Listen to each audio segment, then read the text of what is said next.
Dans notre société, on a des exemples, et j'en fais partie, de personnes qui ont démarré au bas de l'échelle et qui se sont retrouvées en fin de carrière à des postes très importants. Dans ce métier, on a une palette qui est tellement importante où on peut trouver notre place. Et ce n'est pas parce qu'on est un homme ou une femme.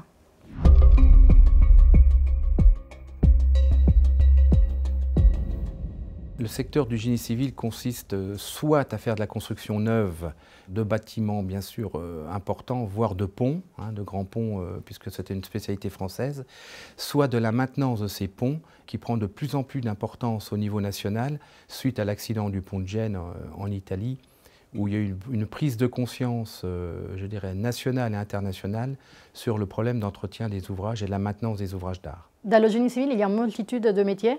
On a des métiers d'ingénierie, dans le bureau d'études par exemple. On a la maîtrise, donc les chefs chantiers, les maîtres bâtisseurs. Et après, on a aussi la partie compagnon, la main-d'œuvre, donc des coffreurs, des ferrailleurs, tous les métiers qui servent à construire l'ouvrage. Quasiment tous les métiers sont en tension, j'allais dire de l'apprenti à l'ingénieur. Sachant que l'apprentissage était considéré auparavant comme une voie de garage, quelque part, alors qu'aujourd'hui c'est une voie royale, je dirais, pour se développer dans l'entreprise. On fait pas mal d'insertions. Il y a des jeunes aujourd'hui qui sont dans nos équipes et qui découvrent ces métiers et qui sont tout à fait épanouis. Et c'est vrai que c'est un peu comme une sorte de tutorat. Où on aide ces jeunes à sortir un peu de leur questionnement sur la vie, les compétences et trouver une place tout à fait juste dans la société. Lorsqu'on construit un pont, on dit aujourd'hui qu'on le construit pour 100 ans. Donc cet ouvrage, il va rester en place aux yeux de tout le monde. Et quand on passe dessus, il y a une certaine fierté. Et je dirais qu'il se traduit même dans nos descendances, parce que moi j'ai un petit-fils, quand on passe vers un ouvrage que j'ai construit, il dit haut et fort dans la voiture, c'est le pont de papy, et c'est vrai qu'on est fiers de cette trace. On recrute des jeunes sortis d'école qui ont envie d'avoir une expérience aussi de travail différente. Par exemple, aujourd'hui, il y a plein de villes dans le monde qui ont besoin des travaux souterrains pour pouvoir créer des réseaux de tram ou de métro. Donc ça a totalement du sens pour réduire la production de CO2 et puis éviter d'avoir de la pollution telle qu'aujourd'hui on connaît.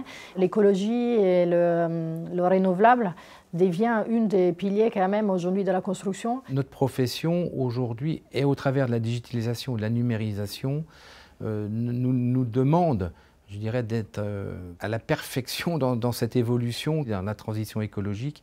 On utilise des tablettes digitales, on utilise de la 3D, on utilise un certain nombre d'éléments qui ne peuvent que plaire aujourd'hui à toute cette nouvelle génération qui arrive sur le marché du travail. Il y a de plus en plus de femmes effectivement, qui adhèrent à ce métier, mais je trouve qu'on n'en parle pas encore assez. Peut-être dans les écoles, il faudrait amener plus de femmes qui ont des compétences comme les miennes pour dire que c'est possible et c'est faisable. Ça reste, il est vrai, un métier où on travaille à l'extérieur. Je crois qu'il ne faut pas l'occulter. Les efforts ont été faits sur un certain nombre de sujets. Vous ne trouvez plus une pioche dans les camionnettes, même s'il faut, je dirais, terrasser quelques litres, on ira chercher une mini-pelle et on ne fera plus ces travaux de manière manuelle.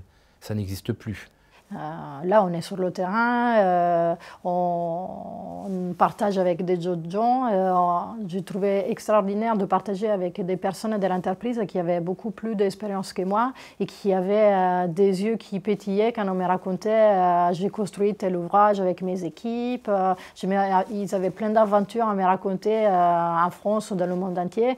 Et puis ils étaient fiers de me montrer les photos de leur ouvrage. C'est qu'on est fiers.